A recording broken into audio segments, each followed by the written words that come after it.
तो बच्चों, पिछले लेक्चर में हमने डिस्कशन किया था वेव पैकेट का, और वेव पैकेट समझाते समय हमने आपको वेव पैकेट समझाया था और वेव वेलोसिटी और ग्रुप वेलोसिटी बताई थी कि वेव वेलोसिटी क्या होती है और ग्रुप वेलोसिटी क्या होती है। वेव पैकेट क्या था? वेव पैकेट था जब स्लाइटली डिफरेंट फ्रिक्वेंसीज़ की वेव्स आपस में मिलती हैं, तब वेव पैकेट बनता है। एक वेव का ग्रुप बन जाता है। आप लास्ट लेक्चर देख लीजिएगा, उसमें हमने समझा रखा है। उसमें 3 चित्र दिखाए थे आपको, और फिर हमने वेव वेलोसिटी और ग्रुप वेलोसिटी डिस्कशन किया था, और प्रिंसिपल ऑफ सुपरपोजिशन का भी थोड़ा सा आपको समझाया था डिफरेंट तरीके से। तो ये सब है, आप ये लास्ट लेक्चर में डिस्कशन हो गया था। इसमें आ गया था कि ग्रुप वेलोसिटी क्या होती है। ये वेव वेलोसिटी ओमेगा बाई के होती है, जिसे फेज़ वेलोसिटी भी कहते हैं, वीपी। कभी कभी से यू से भी रिप्रेजेंट करते हैं, मैंने ब्रैकेट में इसलिए यू भी लिख रखा है। तो वेव वेलोसिटी, फेज़ वेलोसिटी, या फिर यू से रिप्रेजेंट करेंगे, या वी से रिप्रेजेंट करते हैं, या वीपी से रिप्रेजेंट करते हैं ऐसे।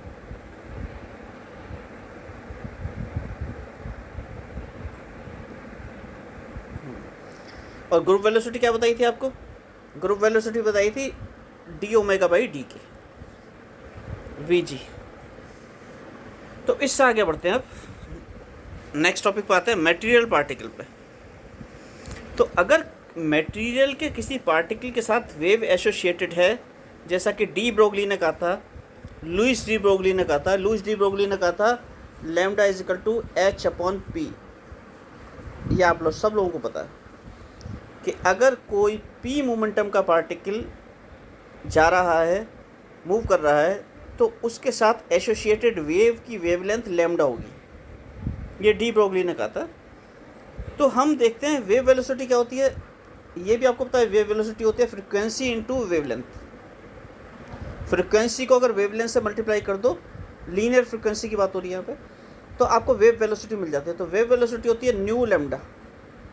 हम फ्रिक्वेंसी को न्यू से दिखाएंगे और वेवलेंथ को किससे दिखाएंगे? लैम्डा से। यानी आवृत्ति और तरंग दैर्ध्य, तो न्यू लैम्डा। तो V P is equal to wave की वेलोसिटी न्यू लैम्डा होती है। और आपको पता है न्यू होता है E is equal to H nu होता है। तो इससे न्यू हो गया ई बाई एच, ये यहाँ पे ई बाई एच रख दिया। और लैम्डा आपको पता है डी ब्रोगली वेव इक्वेशन से एच बाई पी, यानी एच बाई एम वी। तो यहाँ पे लैम्डा की वैल्यू रख दी एच बाई एम वी। अगर ये वेव पार्टिकल के साथ एसोसिएटेड है, तो अगर ये वेव पार्टिकल के साथ एसोसिएटेड है तो उसकी जगह हम लैम्डा की जगह एच बाई एम वी रख सकते हैं। तो हमने एच बाई एम वी रख दिया। तो इसका रिजल्टेंट क्या आया? फिर क्या किया, अगर एम मास का पार्टिकल है सपोज, उसकी एनर्जी ई है, ये रही। ये ई एनर्जी किस पार्टिकल की है? जिसका मास क्या था? एम। तो आइंस्टाइंस ने मास एनर्जी इक्विवेलेंस दिया था कि कोई भी एम मास का अगर पार्टिकल होगा तो उसकी टोटल एनर्जी कंटेंट कितना होगा उसमें, उसकी इक्विवेलेंट एनर्जी कितनी होगी? M C square. तो अगर ये पार्टिकल है जिसकी एनर्जी ई है, वो मास एम का है, तो ई के स्थान पे एम सी स्क्वायर रख सकते हैं। एम सी स्क्वायर रख दिया, और एच नीचे है ही, और एच बाई एम वी है ही, एच बाई एम वी। तो ये सी स्क्वायर बाई वी आ गया। यहाँ वी क्या चीज़ है? ध्यान रखिएगा, वी क्या है सी स्क्वायर बाई वी में। यहाँ पे जो वी आया है, वी क्या है? ये वी यहाँ से आया है, एच बाई एम वी से। यानी कि एम मास का पार्टिकल वी वेलोसिटी से मूव कर रहा है, वो वी यहाँ पे है। तो अगर कोई वेव है जो पार्टिकल के साथ एसोसिएटेड है, तो उसकी वेलोसिटी कितनी आ गई? उसकी वेलोसिटी आ गई सी स्क्वायर बाई वी, जहाँ वी है पार्टिकल की वेलोसिटी। और आपको पता है कि कोई भी मटेरियल पार्टिकल, वो उसकी velocity is always less than C. कोई भी मटेरियलिस्टिक बॉडी सी वेलोसिटी से ज़्यादा नहीं चल सकती। मैक्सिमम लिमिट क्या? सी, हमेशा सी से कम होगी। तो अगर देखो वी सी से कम है, तो सी स्क्वायर बाई वी की वैल्यू क्या हो जाएगी? अगर वी सी के बराबर भी है तब भी सी स्क्वायर बाई वी हो जाएगा। सी स्क्वायर बाई सी, सी से सी कट जाएगा, सी बच जाएगा। और अगर वी सी से कम है तो इसकी वैल्यू सी से ज़्यादा होगी। तो सी स्क्वायर बाई वी यानी वी पी फेज वेलोसिटी जो थी, phase velocity is always greater than equal to C. किस कंडीशन में? जब पार्टिकल के साथ एसोसिएटेड वेव है तो दिक्कत आ रही है। पार्टिकल वी से सी से कम स्पीड से चलेगा और उसके साथ जो वेव एसोसिएटेड है वो सी से ज़्यादा चल रही है, तो पार्टिकल तो कहीं पीछे रह जाएगा, उसके साथ एसोसिएटेड वेव आगे भागती जाएगी। एक तो ये दिक्कत। इतना डिटेल में आपको कोई पूछेगा नहीं एग्ज़ाम में, लेकिन मैं आपको वैसे समझा रहा हूँ। तो क्या हुआ, जो वेव पार्टिकल के साथ एसोसिएटेड है उसकी वेलोसिटी तो सी से ज़्यादा आ गई, और आपको पता है पार्टिकल की velocity always less than equal to C. Maximum value उसकी, एक्सट्रीम वैल्यू सी हो सकती है। तो वेव तो पार्टिकल से आगे भाग रही है और पार्टिकल पीछे रह गया। तो ये बात कुछ क्या हुआ, ठीक नहीं है। और दूसरा, पिछले लेक्चर में मैंने समझा दिया था आपको कि अगर कोई वेव है तो वेव का तो एक्सटेंट नहीं है कोई, ना बिगिनिंग है ना एंड है, शेप है, पूरा फैली हुई है। और अगर ये पार्टिकल के साथ एसोसिएटेड है, मतलब किसी पार्टिकल के साथ, तो वो पार्टिकल कहाँ पर है इसमें वेव में, और इस वेव में क्या चीज़ बह रही है। अगर पार्टिकल के साथ एसोसिएटेड वेव है, पार्टिकल के साथ कोई वेव एसोसिएटेड है, तो उस वेव में क्या चीज़ बह रही है, ये लास्ट लेक्चर में हमने आपको प्रॉब्लम्स बता दी थी। तब ये डिसाइड किया गया था, it is not only a single wave but A wave packet which is associated with the particle. तब वेव पैकेट का कॉन्सेप्ट आया था। तो वेव पैकेट पार्टिकल के साथ एसोसिएटेड माना जाएगा। ग्रुप वेलोसिटी देखो, इस वेव पैकेट की वेलोसिटी क्या होती है, ग्रुप वेलोसिटी होती है। ग्रुप वेलोसिटी थी डी ओमेगा बाई डी के, जो ग्रुप की वेलोसिटी थी। डी ओमेगा बाई डी के को आप डी वी से डिवाइड कर दो, तो ऊपर होगा D omega by D V और नीचे होगा D K by D V. यानी ओमेगा का differentiation with respect to V divided by K का differentiation with respect to V. Omega आपको पता है 2 पाई न्यू होता है। Angular frequency is 2 pi times linear frequency, और न्यू होता है ई बाई एच, तो 2 पाई ई बाई एच हो गया। और ई होता है एम सी स्क्वायर, तो 2 pi M C square by H हो गया। अब इसमें एम को अलग कर लो, तो 2 pi C square by H, 2 pi C square by H, M बचा। एम जो है, एम के स्थान पे ये रख दिया हमने, क्या, M not divided by this, क्योंकि आपको पता है रिलेटिविटी में एम की वैल्यू, रिलेटिविस्टिक मास जो होता है, M not divided by square root of 1 minus V square divided by C square होता है। ये रिलेटिविस्टिक मास होता है। एम नॉट क्या है, रेस्ट मास, और एम क्या है, the mass of an object moving with velocity c whose rest mass is M not. तो किसी का अगर रेस्ट मास यानी विराम अवस्था में जो मास है, द्रव्यमान है, वो एम नॉट है, विराम द्रव्यमान एम नॉट है, और वो v वेलोसिटी से चल रही है, तो उसका मास क्या हो जाएगा, m। और वो इस फॉर्मूले से दिया जाता है, ये आपको पढ़ाया जा चुका है रिलेटिविटी में, और वैसे भी आपको पता है ये बात। तो यहाँ पे m की वैल्यू रख दी, यहाँ पे m की वैल्यू ये वाली रख दी, M not divided by this, ये आ गया। ऐसे k की वैल्यू देखो, k equal to 2 pi by lambda होता है। k वेव नंबर होता है 2 पाई बाई लैम्डा, ये मैं पहले भी बता चुका हूँ आपको लेक्चर में। 2 पाई बाई लैम्डा हो गया। और लैम्डा क्या होता है, लैम्डा होता है h by P. De Broglie ने क्या कहा था, lambda is equal to h by P, यानी h by M V, h by P यानी h बाई एम वी। तो यहाँ लैम्डा की value h by M V यहाँ रख दी, ये रख दी h बाई एम वी। और फिर इसमें m की वैल्यू फिर वही रख दी, m not divided by this, ये रख दी, जो ऊपर रखी थी ये वाली value, m not divided by this, m की वैल्यू। तो ओमेगा का एक्सप्रेशन आ गया पहली वाले से, तो ओमेगा का ये वाला, ओमेगा का ये एक्सप्रेशन आ गया, ये वाला एक्सप्रेशन आ गया, और के का क्या आ गया, ये वाला एक्सप्रेशन आ गया। अब आप क्या करो, इसे डिफ्रेंशिएट कर लो, डी ओमेगा को with respect to V differentiate कर लो, निकाल लो क्या आ जाएगा। डिफ्रेंशिएशन आप कर सकते हैं बड़े आराम से, सीख रखा है आपने। और ऐसे ही D by D V of K कर लो, यानी के का वी के रेस्पेक्ट में डिफ्रेंशिएट कर लो, निकाल लो दोनों को क्या आएगा, दोनों की वैल्यू निकाल लो और यहाँ पे रख दो, इन्हें डिवाइड कर दो। जब डिवाइड कर दोगे तो आप देखोगे केवल वी आंसर आ रहा है। और वी कहाँ से आया था, ये रहा वी, ये है वी, ये है वी नीचे, ये वी क्या है, पार्टिकल की वेलोसिटी। तो जब हम वेव पैकेट की वेलोसिटी यानी ग्रुप वेलोसिटी लेते हैं वी जी और उसकी वैल्यू निकालते हैं, तो देखते हैं कि पार्टिकल की वेलोसिटी के बराबर आ गई। इसका मतलब मटेरियल पार्टिकल किससे मूव किसके साथ मूव एसोसिएटेड रहेगा, वेव पैकेट के साथ एसोसिएटेड रहेगा, क्योंकि वेव पैकेट की वेलोसिटी पार्टिकल की वेलोसिटी के बराबर आ गई है।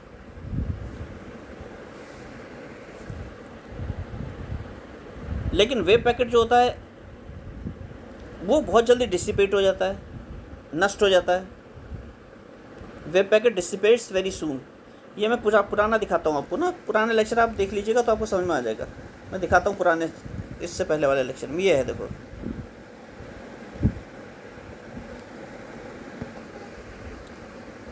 ये अलग अलग कंडीशन में वेव पैकेट बने हुए हैं। पहले ये वेव पैकेट है, एक वेव पैकेट ये रहा, एक ये है, दो, इनमें थोड़ा सा कम गैप है, फिर और गैप बढ़ गया, ये दो वेव पैकेट है, फिर तीसरा वेव पैकेट है। तो अगर ये वेव पैकेट किसी पार्टिकल के साथ एसोसिएटेड है, तो यहाँ पे पार्टिकल के साथ एसोसिएटेड है, ये भी पार्टिकल के साथ, तो बीच में क्या होगा? बीच में तो वेव पैकेट है नहीं, या बीच में क्या होगा? या इस वेव पैकेट के इधर क्या होगा, राइट साइड में क्या होगा, इसके लेफ्ट में क्या होगा? पार्टिकल कहाँ गया? डिसिपेट्स वेरी सून माने नष्ट हो जाता है। वेव पैकेट कहाँ से शुरू हुआ? वेव पैकेट ये वाला यहाँ से शुरू हुआ और यहाँ पे ख़त्म हो गया, डिसिपेट हो गया। यहाँ से शुरू हुआ, फिर यहाँ पे नष्ट हो गया। ऐसे ये यहाँ से शुरू हुआ, यहाँ पे ख़त्म हो गया, यहाँ पे शुरू हुआ, यहाँ पे ख़त्म हो गया, ये यहाँ पे शुरू हुआ, यहाँ पे ख़त्म हो गया। तो वेव पैकेट क्या होता है? नष्ट हो जाता है, डिसिपेट। तो पार्टिकल कहाँ गया फिर? पार्टिकल तो वेव पैकेट के साथ एसोसिएटेड था। तो इसका सॉल्यूशन के लिए अभी आगे देखते हैं। हमने यहाँ लिखा है कि wave packet dissipates very soon. अब wave packet dissipates very soon, इसलिए if a material particle is considered to be a wave packet, तो अगर वेव पैकेट के साथ कोई मटेरियल पार्टिकल एसोसिएटेड है तो ये ज़रूरी है कि हम एक गाइडिंग वेव माने। गाइडिंग वेव माने जो थ्रू आउट चलती रहे वेव। जैसे एक वेव पैकेट ये था, ये वेव पैकेट था। वेव पैकेट मैं समझा चुका हूँ पिछले लेक्चर में, किसी को डाउट हो तो पिछला लेक्चर देख लेगा। ये था, फिर वेव पैकेट आगे आया, इस तरह से आया। तो यहाँ पे बीच में, अब बीच वाले हिस्से में, यानी इस हिस्से में, बीच वाले हिस्से में, यहाँ से लेके यहाँ तक बीच वाले हिस्से में पार्टिकल कहाँ गया? पार्टिकल की वेव कहाँ गई? तो हम क्या करेंगे? वेव पैकेट प्लस एक वेव मानेंगे। वो वेव यहाँ से यहाँ तक पूरे में चलेगी। तो अगर वेव पैकेट गायब भी हो रहा है, मान लो वेव पैकेट यहाँ से फिर गायब हो गया, वेव पैकेट यहाँ आ गया, तो यहाँ पे भी गाइडिंग वेव है। क्या मानते हैं उसे? गाइडिंग वेव एक चल रही है पूरे में। तो यहाँ पे भी होगी, यहाँ पे भी होगी, यहाँ पे भी होगी, यहाँ पे भी होगी, सब जगह गाइडिंग वेव चलेगी। तो यहाँ पे गाइडिंग वेव एसोसिएटेड रहेगी पार्टिकल के साथ। इस एरिया में गाइडिंग वेव पार्टिकल के साथ एसोसिएटेड रहेगी। जहाँ वेव पैकेट नहीं होगा, और जहाँ वेव पैकेट होगा वहाँ तो पार्टिकल होगा ही। तो वेव पैकेट, तो हमारे क्या क्या कंसेप्ट हुआ? हमारा कंसेप्ट हुआ कि वेव पैकेट और गाइडिंग वेव दोनों मिलकर पार्टिकल को रिप्रेजेंट करेंगे। तो क्या हुआ? वेव पैकेट, मेरे पुराने लेक्चर सुनिएगा ध्यान से। Wave packet PACKET plus guiding wave,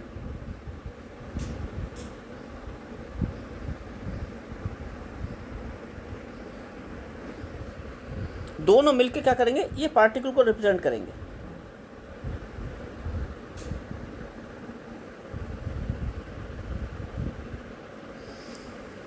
तो गाइडिंग वेव की जो इक्वेशन है, वेव इक्वेशन, वो श्रोडिंगर इक्वेशन कहलाती है। इरविन श्रोडिंगर है, इरविन WIN था, हाँ इरविन श्रोडिंगर की स्पेलिंग ये लिखी है मैंने यहाँ पे, इरविन श्रोडिंगर, ई श्रोडिंगर, इरविन श्रोडिंगर।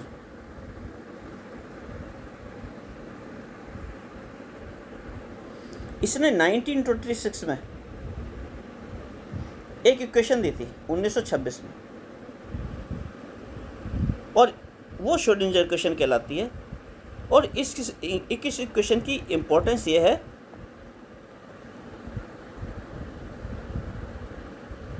कि जो श्रोडिंगर इक्वेशन है, ये जैसे न्यूटन इक्वेशन है ना, न्यूटन ने नहीं दी थी इक्वेशंस ऑफ मोशन, न्यूटन ने दी थी इक्वेशन ऑफ मोशन। इक्वेशन को मैं शॉर्ट में लिख रहा हूँ, इक्वेशन ऑफ मोशन। तो सारी की सारी मैकेनिक्स न्यूटन्स की इक्वेशन ऑफ मोशन पे बेस्ड है। तो जैसे कि जो importance Newton's equation of motion की मैकेनिक्स में है, मैकेनिक्स कह दीजिए या क्लासिकल मैकेनिक्स भी कह सकते हैं आप। अभी क्लासिकल मैकेनिक्स भी आपको एमएससी में पढ़ाई जाएगी, आप अगर एमएससी में एडमिशन लेंगे तो मैकेनिक्स में जो role Newton's equations of motion का है, वही रोल क्वांटम मैकेनिक्स में किसका है? श्रोडिंगर इक्वेशन का।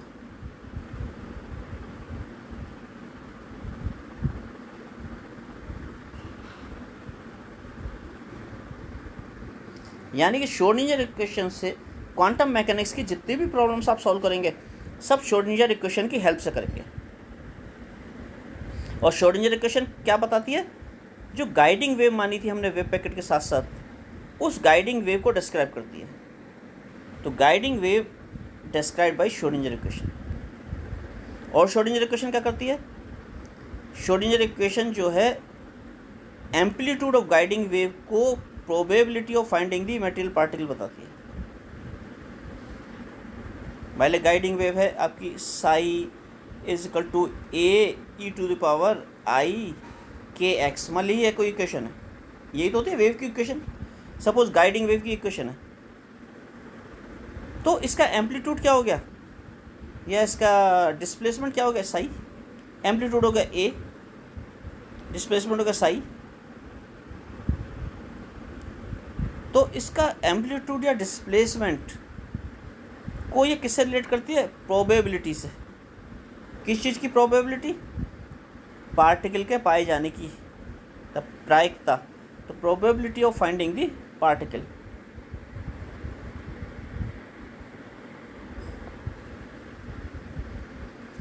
तो जो अभी तक बताया उसमें सीधी सीधी चीज़ है कि सिंगल वेव से पार्टिकल को एसोसिएट नहीं किया जा सकता, इसलिए ग्रुप ऑफ वेव्स यानी कि वेव पैकेट के साथ पार्टिकल को एसोसिएट किया जाता है। नंबर 2 हो गया, सिंगल वेव से एसोसिएट नहीं किया जा सकता, इसीलिए नंबर 2 ग्रुप ऑफ वेव्स यानी वेव पैकेट के साथ एसोसिएट किया जाता है पार्टिकल को। नंबर 3 वेव पैकेट डिसिपेट हो जाता है, नष्ट हो जाता है थोड़ी थोड़ी देर में, और मिनिमम पे आ जाता है 0 पे, फिर मैक्सिमम होता है, फिर 0 आ जाता है।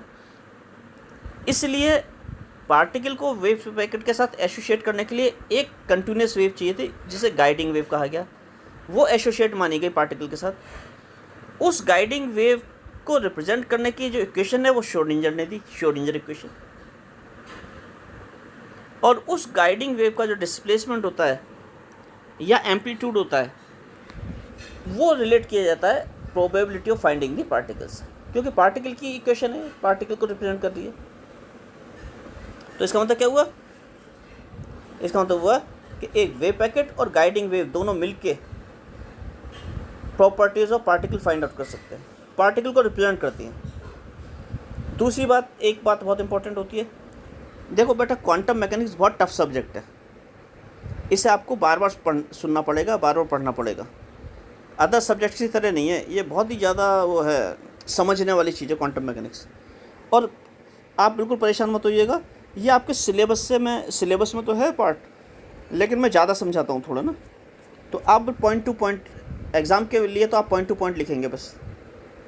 जैसे आपके एग्ज़ाम में आएगा सीधा time dependent Schrodinger equation drive करिए, time independent Schrodinger equation drive करिए, तो आप ड्राइव कर देंगे। लेकिन ये कॉन्सेप्ट समझने के लिए ज़रूरी है, तो आपको मैं समझा रहा हूँ इसीलिए। तो फाइनली क्या हुआ कि अरे कहाँ गया, थोड़ा सा नीचे चला गया है।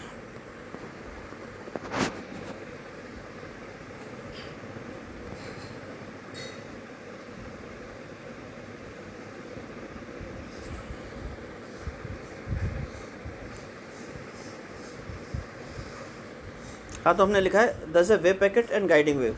वेव पैकेट और गाइडिंग वेव मिलकर क्या करते हैं? पार्टिकल को रिप्रेजेंट करते हैं। और पार्टिकल और वेव की प्रॉपर्टीज जो होती हैं स्ट्रिक्टली कॉम्प्लीमेंट्री होती हैं। इसका मीनिंग क्या है? इसका मतलब यह है जैसे इलेक्ट्रॉन आ रहा है, तो इलेक्ट्रॉन को आपने किसी डिटेक्टर से फाइंड आउट कर लिया कि इलेक्ट्रॉन आ रहा है। अगर आपने डिटेक्टर से फाइंड आउट कर लिया कि इलेक्ट्रॉन आ रहा है, तब आप उसकी वेव प्रॉपर्टीज स्टडी नहीं कर सकते। अगर आपने इलेक्ट्रॉन डाला किसी एपरेटस में, आप उससे डिफ्रैक्शन पैटर्न लेना चाह रहे हैं, जैसे मैंने शुरू में आपको प्रैक्टिकल करवाया था इलेक्ट्रॉन वाला, कि इंटरफेरेंस इफेक्ट, इंटरफेरेंस या डिफ्रैक्शन विद इलेक्ट्रॉन्स। तो डिफ्रैक्शन इफेक्ट देखना चाह रहे हैं तो आपको क्या करना पड़ेगा, इलेक्ट्रॉन को डिटेक्ट मत करिए। जिस समय आपने ये फाइंड आउट कर लिया कि पार्टिकल आ रहा है कहीं से हमारे पास, तो आपको उसकी वेव प्रॉपर्टी नहीं मिल पाएंगी, यानी फिर वो डिफ्रैक्शन पैटर्न नहीं देगा। आप क्या करिए, इलेक्ट्रॉन्स को डालते रहिए स्क्रीन पे, स्लिट्स पे डालते रहे, फाइनली पैटर्न देख लीजिए, पैटर्न को ऑब्जर्व कर लीजिए, तो आपको डिफ्रैक्शन पैटर्न मिल जाएगा। और आपने अगर ये देख लिया कि हम इलेक्ट्रॉन डाल रहे हैं स्लिट्स पे, 2 स्लिट पे डाल रहे हैं, एक इलेक्ट्रॉन डाला तो किस स्लिट में से निकला, अगर आपने ये फाइंड आउट करने की कोशिश की और आपने फाइंड आउट कर लिया, तो आप फिर डिफ्रैक्शन पैटर्न नहीं मिलेगा आपको। तो दोनों की प्रॉपर्टी क्या होती है, कॉम्प्लीमेंट्री होती है। या तो किसी चीज़ को पार्टिकल की तरह देखा जा सकता है एट ए टाइम, या उसे वेव की तरह देखा जा सकता है। दोनों करेक्टरिस्टिक्स साथ साथ स्टडी नहीं की जा सकती। अगर आप पार्टिकल की प्रॉपर्टी स्टडी करेंगे तो वेव करेक्टर उसका लॉस हो जाएगा, और अगर वेव की तरह स्टडी करेंगे तो उसका पार्टिकल करेक्टर लॉस हो जाएगा। तो अब आगे बढ़ते हैं, जो आपके एग्जाम में अधिकतर आता है, equation of motion of matter waves. तो equation of motion of matter waves में आप साई है, basically this is psi, bracket में आर और टी लिखा है, इसका मतलब psi is a function of space and time. R means position यानी स्पेस, और टी मीन्स टाइम। तो स्पेस और टाइम का फंक्शन है वेव फंक्शन, यानी वेव डिस्प्लेसमेंट। तो हमने मान लिया किसी वेव का डिस्प्लेसमेंट जो है साई से रिप्रेजेंट करते हैं, वेव डिस्प्लेसमेंट साई है किस पोजीशन पे, और आर क्या था, पोजीशन थी। उस आर को हम रिप्रेजेंट कर रहे हैं आई एक्स प्लस जे वाई प्लस के जेड। आप वेक्टर्स पढ़ चुके हैं, बहुत अच्छा आसान है ये। आई जे के यूनिट वेक्टर्स होते हैं in the direction of X Y Z. तो हमने मान लिया कि किसी पोजीशन पे आर जो पोजीशन थी वो टाइम टी पे थी। कौन सी पोजीशन, एक्स आई प्लस वाई जे प्लस जेड के पोजीशन टाइम टी पे थी। उस समय किसी वेव का डिस्प्लेसमेंट साई था, ठीक है। तो उसके लिए डिफरेंशियल इक्वेशन ऑफ मोशन क्या होगी, वेव मोशन की, वो मैक्सवेल्स की इलेक्ट्रोमैग्नेटिक थ्योरी में दी रखी है कि differential equation of wave motion क्या होगी। ये del square psi is equal to 1/u² del square psi by del T square. ये बीच का पोर्शन अभी हटा दो, ये बीच का पोर्शन मैं हटा देता हूँ ऐसे। तो del square psi is equal to this, ये मैक्सवेल्स की वेव इक्वेशन है in according with Maxwell's theory for electromagnetic radiation. ये इक्वेशन ऑफ मोशन होती है वेव की, ठीक है। यहाँ पे u क्या होता है, u वेव वेलोसिटी होती है। मैंने अभी आपको बताया था वेव वेलोसिटी क्या कहती है, vp, और vp के ब्रैकेट में ध्यान है ना आपको, u भी लिख दिया था, अभी ऊपर देख लीजिएगा अभी थोड़ी देर पहले। तो u में हमने वेव वेलोसिटी मानी है।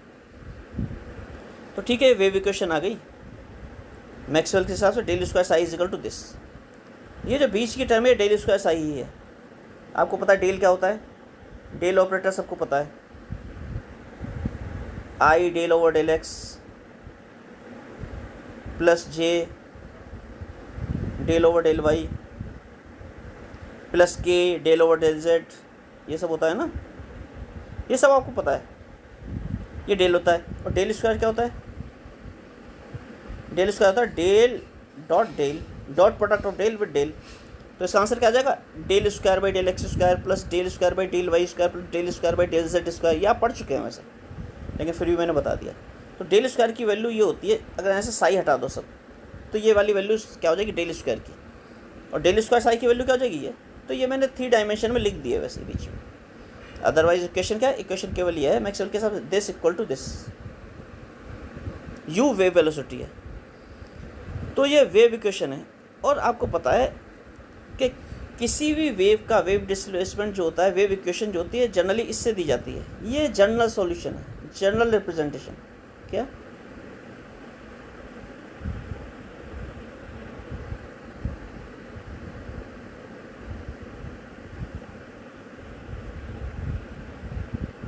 जनरल रिप्रेजेंटेशन किसका, वेव इक्वेशन का। क्यों, a e⁻⁻i ω t - kx, इसमें सब कुछ आ गया। जैसे e⁻i θ है ना, ये किस फॉर्म में, e⁻i θ की फॉर्म में है। e⁻i थीटा कौन सा हो गया, ब्रैकेट वाली टर्म होगी ये e⁻i θ माइनस साइन के साथ, kx - ω t कर लीजिए इसे। और e⁻i θ क्या होती है, कॉस थीटा प्लस आई साइन थीटा, आपको ये भी पता है। तो ये क्या हो जाएगा, ये वाली टर्म क्या हो जाएगी, अगर कायदे से इसे एक्सपेंड करें, ये हो जाएगी आई माइनस साइन है ना बीच में, ऊपर माइनस साइन है, sine omega T minus K x minus cos omega T minus K x, इस तरह का हो जाएगा। तो देखो इसमें कोसाइन वेव भी आ गई, साइन वेव भी आ गई, दोनों कॉम्बिनेशन आ गया, और ओमेगा भी आ गया, टी भी आ गया, के भी आ गया, एक्स भी आ गया। तो ये मोस्ट जनरल फॉर्म होती है किसी भी इक्वेशन को रिप्रेजेंट करने की। इसमें सब तरह की फॉर्म इन्वॉल्व है, जैसे कि आप कहें एलिप्स, एलिप्स कहते हैं, और एक है सर्कल, एक है सर्कल और एक है स्ट्रेट लाइन। तो एलिप्स में ए हो गया, बी हो गया, सर्कल में सब जगह ए होगा, ए। तो अगर किसी एलिप्स से सर्कल को डेफिनेशन डिफाइन करनी है तो आप कह देंगे when A equals B everywhere then it become circle. तो एलिप्स से आप सर्कल डिफाइन कर सकते हैं। अगर आपको एलिप्स से स्ट्रेट लाइन डिफाइन करनी है तो आप कह देंगे ए इज जीरो एवरीवेयर, तो केवल स्ट्रेट लाइन आ जाएगी, ए जीरो हो गया। तो एलिप्स जो है मोस्ट जनरल फॉर्म हो गई कि एलिप्स से आप सर्कल भी डिफाइन कर सकते हैं और लाइन की इक्वेशन भी डिफाइन कर सकते हैं, लाइन भी ऑब्टेन कर सकते हैं। इसी तरह से most general solution, most general wave का रिप्रेजेंटेशन ये होता है, इससे आप सब तरह की वेव फाइंड आउट कर सकते हैं। ठीक है, ये हो गया। तो मोस्ट जनरल वेव का रिप्रेजेंटेशन हमने मान लिया। इसे एक बार डिफ्रेंशिएट कर लीजिए with respect to X, partial differentiation आप पढ़ चुके हैं, फिर दोबारा कर लीजिए। जब एक बार डिफ्रेंशिएट करेंगे तो सेम आ जाएगा, जैसे डेल साई और डेल एस करना है आपको। मैं ब्रैकेट में आर टी हटा रहा हूँ, साई के ना अभी नहीं लिख रहा। तो आपका आ जाएगा ए ई टू पावर की, ई टू पावर एक्स का differentiation E to power X होता है, तो सेम आ जाएगा E to power minus I omega T minus K X, same आ जाएगा। अब इसका डिफ्रेंशिएशन होगा omega T minus K X का, तो इनटू मल्टीप्लिकेशन में क्या आएगा, इसके एक्स के रेस्पेक्ट में कर रहे हैं, माइनस आई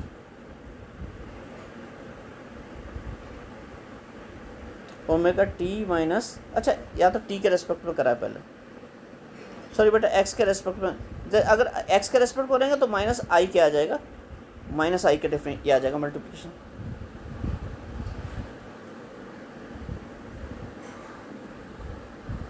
यहाँ हमने पहले टी के रेस्पेक्ट में कर दिया, तो टी के रेस्पेक्ट में अगर डिफरेंशिएट करेंगे तो क्या आ जाएगा, ये आ जाएगा। फिर इसका पहले एक बार डिफरेंशिएट करेंगे, फिर इसका कोफिशिएंट आ जाएगा क्या, इनटू माइनस आई ओमेगा, ये कोफिशिएंट आ जाएगा। सेम चीज़ उतर जाएगी और माइनस आई ओमेगा आ जाएगा। फिर जब दोबारा करेंगे फिर ये सेम चीज़ उतर जाएगी दोबारा करने पे, और माइनस आई ओमेगा एक बार और आ जाएगा, माइनस आई ओमेगा। तो minus I omega multiplied by minus I omega क्या हो जाएगा, माइनस से माइनस प्लस हो जाएगा, आई स्क्वायर ओमेगा स्क्वायर हो जाएगा। आई स्क्वायर माइनस वन होता है, तो यहाँ हो जाएगा माइनस ओमेगा स्क्वायर साई, क्योंकि ये चीज़ अगेंस्ट साई है, ये एक्सप्रेशन में आएगी। तो इसे फिर यहाँ साई रख लेंगे, यहाँ पे साई रख लेंगे, तो डबल डिफरेंशिएशन करने पे ये आ जाएगा आपको। ये बहुत आसान है, करके देख लेंगे। पार्शियल डिफरेंशिएशन दो बार करेंगे, ये आ जाएगा टाइम के रेस्पेक्ट में। और आपको पता है कि ओमेगा जो होता है 2 पाई न्यू होता है, मैंने अभी बताया था। Angular frequency 2 pi times linear frequency होती है 2 पाई न्यू। और आपको ये भी पता है वेव वेलोसिटी u और किससे रिप्रेजेंट किया था, वीपी। ये क्या होती है, फ्रीक्वेंसी इनटू वेवलेंथ, ये भी मैंने अभी बताया था आपको, न्यू लैम्डा। तो इस इक्वेशन से u is equal to nu lambda से न्यू क्या हो जाएगा, u बाई लैम्डा। तो यहाँ देखो न्यू की वैल्यू u बाई लैम्डा रख दी। जब u बाई लैम्डा रख दी तो यहाँ पे ओमेगा इज इक्वल टू ये आ गया, तो ओमेगा बाई u क्या आ जाएगा, ये आ जाएगा। इस u को ओमेगा के नीचे ले जाओ, यहाँ पे इस u को यहाँ ले जाओ नीचे, तो ये आ जाएगा ओमेगा u। ठीक है। और हमारी वेव इक्वेशन क्या थी, हमारी वेव इक्वेशन थी del square psi is equal to 1/u square del square psi by del T square, ये थी। और del square psi by del T square की वैल्यू क्या निकाल ली आपने, ये निकाल ली। तो यहाँ पे रख दो del square psi by del T square की वैल्यू।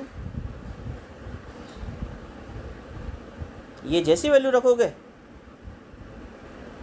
यहाँ पे तो क्या आ जाएगा, ये आ जाएगा। तो del square psi by del T square की जो वैल्यू निकाली वो ऊपर रख दीजिए, तो आपका ये आ गया। तो आपका आ गया ये del square psi is equal to minus this omega by, और ओमेगा बाई यू आप निकाल चुके हैं ये। तो आपने एक तो इसका यूज़ किया है फर्स्ट इक्वेशन का, और एक क्या करना है सेकंड इक्वेशन का। ओमेगा बाई यू निकाल चुके, तो यहाँ पे ओमेगा बाई यू की वैल्यू रख दीजिए। कहाँ पे, ये ओमेगा बाई यू की वैल्यू यहाँ रख दीजिए, इस पर ओमेगा स्क्वायर करके, तो आ जाएगा, ये आ जाएगा। या साई आर टी को मैंने साई लिख दिया है, आप चाहें तो साई आर टी भी लिख सकते हैं। अंडरस्टूड है कि साई जो है is a function of R and T. मैंने अब डिपेंडेंस हटा दी है, आप चाहें तो हर साई के ब्रैकेट में आर ओ टी ले सकते हैं। तो ये आ गया del square psi equal to, ये आ गया, प्लस कर लीजिए लेफ्ट साइड में, तो ये आ जाएगा। राइट हैंड साइड वाली चीज़ को लेफ्ट हैंड साइड में ले आइए, ये आ गया। अब डी ब्रोगली वेव इक्वेशन लगा दीजिए। डी ब्रोगली वेव इक्वेशन कहती है lambda equal to H by M we.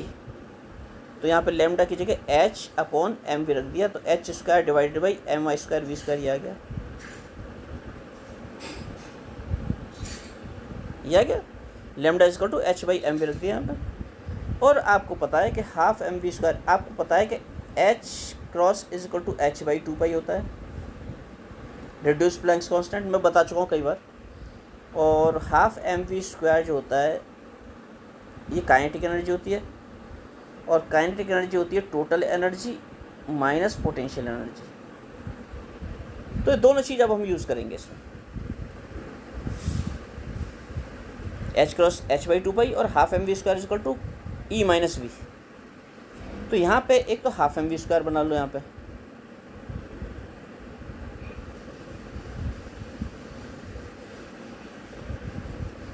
क्या बना लो, हाफ एम वी स्क्वायर बनाओ।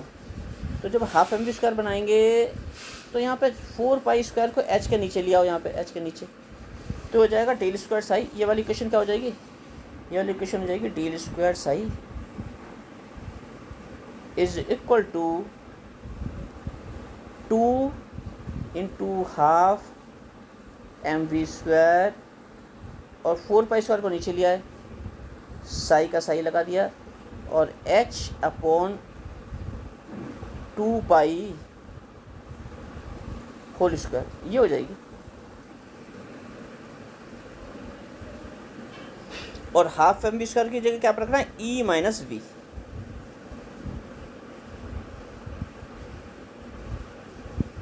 और एक चीज़ और, यहाँ एम स्क्वायर था तो 2m आएगा बेसिकली। यहाँ पे मैं थोड़ा सा गलती कर गया, यहाँ पे आएगा 2m, तो यहाँ आ जाएगा 2m multiplied by half M V square. Half M V square की जगह ई माइनस वी रख दीजिए, और h बाई 2 पाई की जगह h क्रॉस रख दीजिए, तो फाइनल इक्वेशन क्या आ जाएगी, ये आ जाएगी। यही टाइम इंडिपेंडेंट श्रोडिंगर इक्वेशन कहलाती है, टाइम इंडिपेंडेंट श्रोडिंगर इक्वेशन। और इसी इक्वेशन को हम थोड़ा सा फॉर्म चेंज करके लिख सकते हैं। या 3 डायमेंशन में डेल स्क्वायर आ रहा है, डेल स्क्वायर क्या होता है, del square by del X square plus del square by del Y square plus del square by del Z square. तो इसी को हम थोड़ा सा फॉर्म चेंज करके लिख सकते हैं। हम लिख सकते हैं डेल स्क्वायर प्लस, या ऐसा नहीं लिखते, हम लिखते हैं ऐसे, चलो हम लिख सकते हैं minus H cross square by 2m del square psi plus V psi equals E psi, ऐसे भी लिख सकते हैं। बस मैंने थोड़ा सा मैनिपुलेशन कर लिया है, minus H cross square by 2m से मल्टीप्लाई कर दिया पूरी इक्वेशन को, तो ऐसे भी लिख सकते। तो श्रोडिंगर टाइम इंडिपेंडेंट इक्वेशन ऐसे भी होती है। लेफ्ट साइड को कैसे कर सकते हैं, minus H cross square by 2m del square plus V, ऐसे ब्रैकेट में भी ले सकते हैं वी, और पूरे के बाहर साई लगा सकते हैं, साई इक्वल्स ई साई। ऐसे भी लिख सकते हैं। ये जो ब्रैकेट की टर्म है -h²²/2m, ये जो ब्रैकेट की पूरी टर्म है, ये जो ब्रैकेट मैंने गोला देखो एन सर्किल कर दिया ऐसा, ये कैपिटल एच कहलाती है। ये क्या कहलाती है? Capital H. और इसे कहते हैं हैमिल्टोनियन। आगे बताएंगे इसे क्या कहते हैं। H, capital H. तो श्रोडिंगर इक्वेशन इनफैक्ट हो क्या गई, H psi is equal to E psi. ये क्योंकि क्या है, कैपिटल एच है पूरा, तो श्रोडिंगर इक्वेशन हो गई H Sai equals E psi. ये हो गई टाइम इंडिपेंडेंट श्रोडिंगर इक्वेशन। इसके आगे नेक्स्ट लेक्चर में डिस्कस करेंगे, उस बार वो आपको बताएंगे टाइम डिपेंडेंट श्रोडिंगर इक्वेशन, और आगे श्रोडिंगर इक्वेशन की एप्लीकेशंस करेंगे। इस लेक्चर को ये ख़त्म करते हैं।